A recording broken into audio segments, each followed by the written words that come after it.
Moving iron.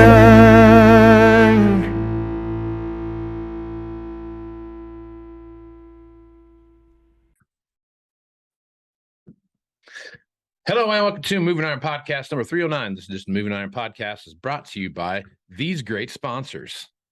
Axon Tire, helping dealers move more iron for the past 100 years. For more information, go to axontire.com. Axon Tire would like to give all the loyal listeners of the Moving Iron Podcast a free Alliance camo cap. If you haven't seen that, check out Moving Iron Podcast 307 with the folks from Axon, and Paige Seek is wearing that hat there. So she's a fashion model. There you go. You know, she's top notch clothing model. So check her out. It's on there on 307. Anyone that wants that, send an email to send an email to marketing@axontire.com.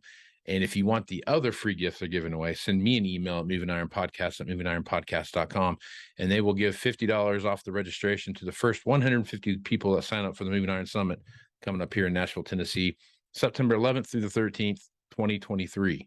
Fantastical. It's never too late to start planning. It's what I always say. Yeah. Okay. You see I'm going with that? Yeah. Nice. Kinda. Right on.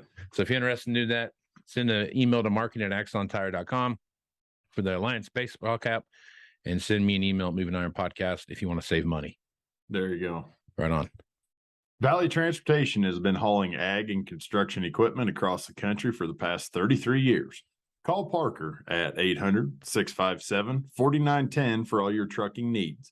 At Valley Transportation, our goal is to help you reach yours. No matter how you buy ag equipment, from a dealer, auction, or private party, Ag Direct can finance it. You can even apply online at agdirect.com. Learn more about your financing options at agdirect.com. Right on. Tractor Zoom has access to over $20 billion in heavy equipment sales data. Tractor Zoom's Iron Comps is the industry's trusted solution for transparent equipment values and auctionable pricing insights. This podcast is also brought to you by Envil AppWorks, their Dealer Connect CRMI app with integrated inventory management is an affordable Salesforce-based solution for your dealership. Create connected customer experience and transform how you work today. All right. So, I got my good friend AA Arron on here with us, talking about, all the stuff happening in the marketplace. And there's a fair amount of stuff happening, but we could talk about the same things we always talk about, which is what's happening in the auction market, what's going on with various significant lines of equipment and those kind of things, so on and so forth. But I think what we need to talk about more than anything, obviously, is a lot of lines of delineation in the washout cycle. We don't need to talk about any of that. But one of the things that was beautiful. That was nice. Well timed. I think one of the things that we need to talk about primarily here more than anything is what we see happening in the overall marketplace. And I think there are starting to see some pockets of area of the United States where all things aren't all the same, and not good, bad, or otherwise. We're just seeing some other things kind of pop up, move around. And if you want to take a look at what's happening, we'll just use the Southeast, for example. So Aaron and I both have plenty of people that we talk to every day on stuff that's going on. And if you look at what's happening in the Southeast, it seems like there is more tractor population, I would say, than you'd see other places in the world, right? There's a lot more fleet action. Right. Yeah. You got a lot more guys out there that do cotton, that require a hell of a lot more tractors to make that thing work than what you see anywhere else. That being said, they are starting to see, there's some concern with some of the people I've talked with a little bit that there may be too many tractors right now, and they don't know what they're going to do with that next generation trade. But you start going west and you get to like the Ohio River Valley, the Middle Tennessee River Valley. You start looking at the Mississippi Delta in that area, and you don't see that same issue. No, right? It's like the Georgia, Alabama's, Florida's, the North, SEC. South Carolina, have pretty much the SEC, the eastern side of the SEC, right? So if you start looking at it from that perspective, and you start moving forward, then you get to where we're at out here in the High Plains, and if we had the tractors on the lot that they had in the Southeast, we very likely would have people interested in buying those. Well, it depends. You You know, a lot of times what you have in those fleet situations like that, specifically in peanuts, cotton, that kind of stuff, you have smaller magnums, smaller 8Rs, very low spec. Now, True. Yeah, you don't have the big ones. Yeah. Right. Yeah. Typically, when they, you know, when those dealers that have a lot of those fleet type situations, they don't have trouble getting rid of 370s, Sure. 400s, you know. Sure. The over 300 crowd all leaves. Right. And they even have some of those that aren't all the, you know, they're not I-state spec, if Right. you will. Yeah. So They're minimum you know, spec, sure. but out here, just to prove your point, out here, that base spec thing would still sell. Sure. It's still going somewhere. It's not going to be well, what are we going to do with these? Yeah, because that's what would be available. Right. Exactly. Yeah. It's a tractor. That's what, and I think that's the key to that scenario that we have right now, is that we're seeing in the Southeast that it's a lot of the same thing. Right. And it's kind of that, you know, what we were talking about a podcast or two back, you know, kind of the for lack of a better word, the turds are still the turds in the marketplace. Not that those are that, but they're not part of the insanity group. Right. You know what I mean? Oh yeah. They're not signature edition. Like, yeah. Oh, this tractor new was 500 and it brought 750 because it's there today. You know, so I think that has a big play on that. They both of those issues play off each other, and that's where you get, even in a super hot market, that's where you get a little bit of we better take a look at these kind of deal. Yeah. No, I think you're right. I think if you look at, but then you continue to go even further west than us, and you get into the mountain states, you start looking at the extreme West Coast, the Intermountain West. Yeah. You start looking at, you get down, you know, into the high value crop areas of Arizona and Southern California and all that. They're even worse off than we are when it comes to inventory. Yeah. Because then you really start looking at niche machines, high clearance machines, and you start looking at, you know, various different kinds of combine situations. I mean, there's a bunch of different stuff that comes into that. When you look at our area specifically, I don't think you bring a whole bunch of 250 to 285 horsepower tractors here, and then you have a bunch of people that are, yep, I'll take one. Yep, I'll take one. With the exception of that is guys that are looking maybe to update a feedlot operation type style tractor. Right. That's where a lot of those tractors that leave and go to a farm operation, when they come back to use with 500 or 600 or 700,000 hours on them, whatever it is, they typically end up in a more feedlot centric area. And quite honestly, we've through the years have bought tons of those for the feedlots for the dairies, because we don't produce that spec of tractor ourselves. You know, the owner operator, which is typically where that smaller, the under 300 goes, right? He wants all the stuff on it because he's driving it. Sure. You know what I mean? Yep. When you get into, even in the high plains, the Midwest, you get into the multi-units, the fleets. And even in that realm, if there are little ones, they're fancy. Sure. So the dairy, the feedlot doesn't want that tractor. But they do. They don't want to pay for it, and they don't want to babysit all this stuff that's gonna go wrong. Right. Yeah. When it's covered in manure. Right. So I mean, just to piggyback on what you were saying there, we have participated in that. Take that tractor there, move it here, and it's perfect. Right. And you know, that's somewhere where those cotton peanut, you know, kind of tractors, they end up in veggie country once in a while too. Sure. You know, so the cool thing is, once you, in the north, you know, Michigan, Wisconsin, Minnesota, all that, you got potatoes there. But once you get to the high plains and west, you got more potatoes, more sugar beets, more, so much more diversification. Yeah. And that's where, sugar beets, case in point, that's a high tractor number market because there's a lot of steps. Potatoes, insane. Lots of tractors. And I think that's one thing where the equipment people, when they're looking at what's going on, the further west you go and you start getting west of the Mississippi River, and you start getting past like I-29, get past the Missouri River, and you start moving west past that, the soil conditions change, the amount of water that you get changes, all these things start to change that dramatically affect the growing of corn and soybeans, right? So you get case in point, you get too far west of 29 and there aren't any soybeans. Right. Yeah. There you get some in North Dakota, but you get western Nebraska, western Dakotas.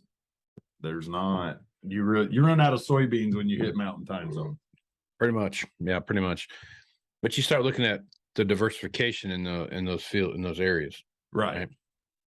Now, I'm not saying there's not multiple crops getting grown in Georgia. I'm not saying that at all. I mean, you grow corn and cotton and peanuts and whatever, sweet potato. I mean, there's all kinds of stuff. Oh, yeah. Right?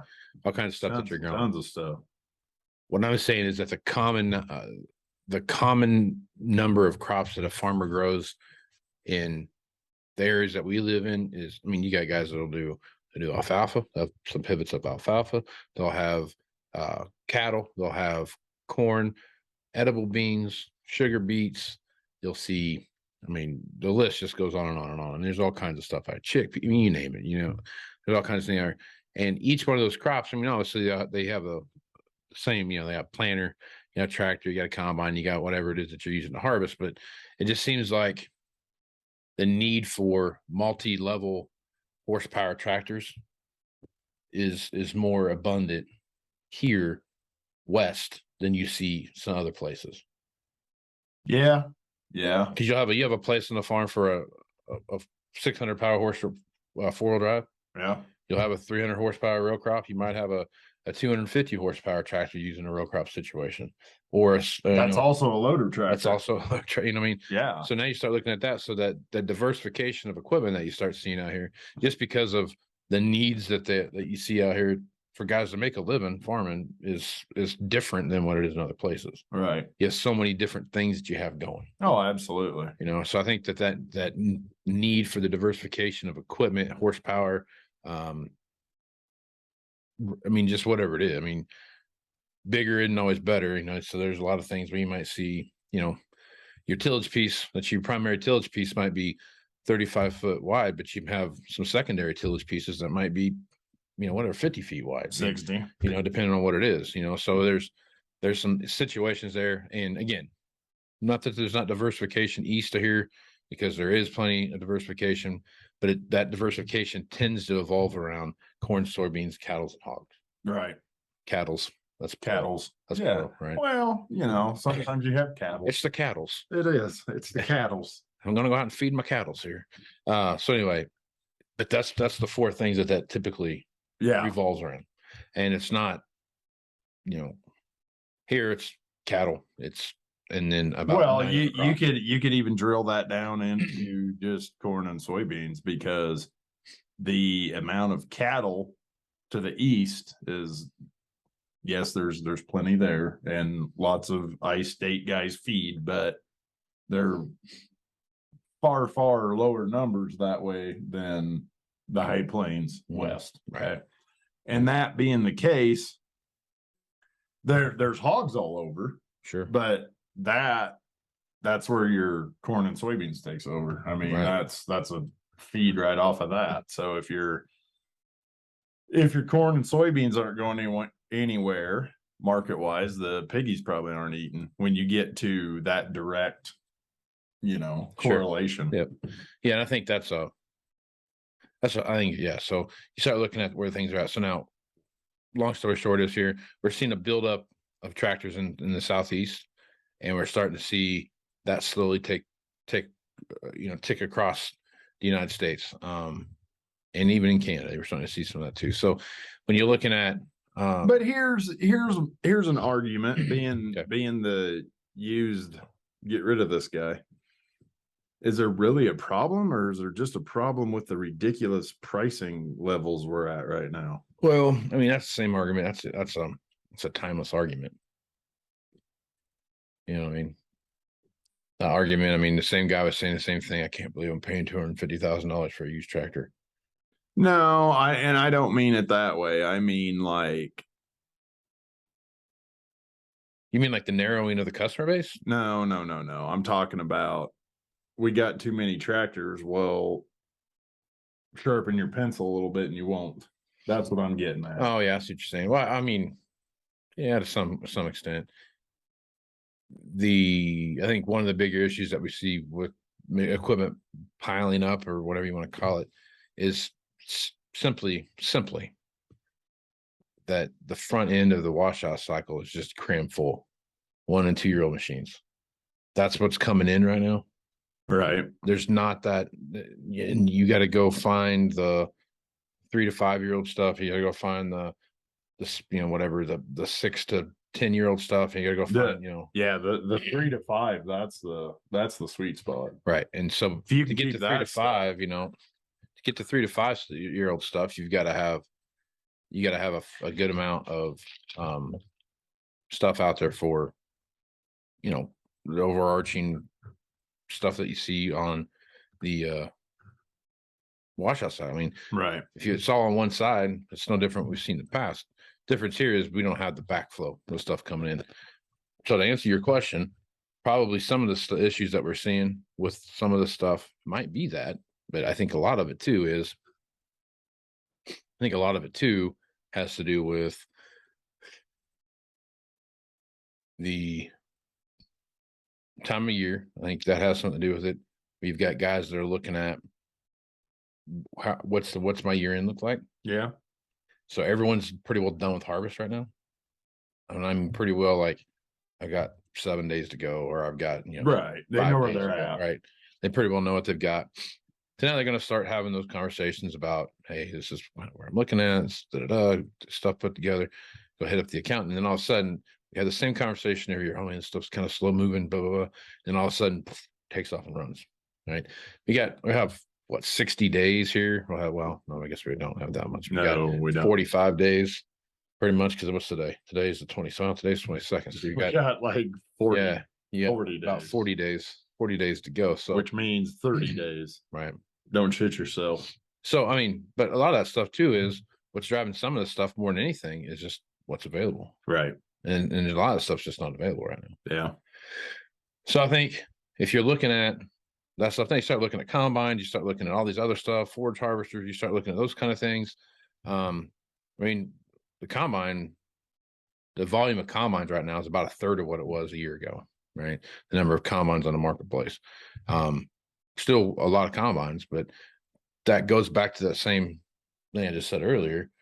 Yeah, there might be whatever 4,000 or 5,000 combines on the market, but probably 2,500 of those are actually available. Right. Exactly. And I think that's what we run into more than anything when we're talking about this, is that there might be a perception that there could be a lot of stuff in the place and their inventory, and that could very well be there, but what's actually available for sale to someone to take home today it's not necessarily true. I mean, you look at our website. Oh yeah. I mean, it looks like we got a bunch of stuff, but I mean, not all that stuff's available. So, go drive by the lot. So I mean, that's just a whole nother thing that we're seeing. And I think that will continue through what's happening there. And interest rates are going to play a big role in what we see happening. And that's going to play a bigger effect on a lot of things, especially start looking at, start doing lines of credit renewals and those kind of things for 23. It used to be when you're selling a combine, the first question was, what kind of shape's it in? Right. Now it's, what's the interest rate? Right. Yeah. So, and I think that's going to continue to be an issue into 23. So I don't know. It's so hard to pinpoint what's the actual state of the union when you don't see, you don't have all the data. You see all the data, but you don't know what the impact of that is because Right. not all of it's in flux yet. You can't truly tell what state the union is in. That's no pun intended there. So I think that's the big picture of this whole thing, is that there is a wave. Wave's probably not the right word. There's going to be an influx of used inventory, I think, that first quarter of 23, and we're going to see that grow like you think you would normally see it grow through March, and then we'll start seeing some things happen based around what goes on into the overarching models of the equipment marketplace. So, Gotcha. right on, man. So, one thing we used to do a lot, but we haven't done for a while, is the Arron Fintel deal of the week.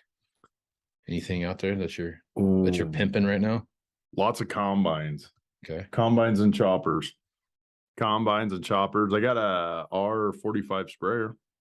An R45 sprayer? R45 sprayer. As soon That's a as new I said that, I was like, wait, that's not enough numbers. That's a new one.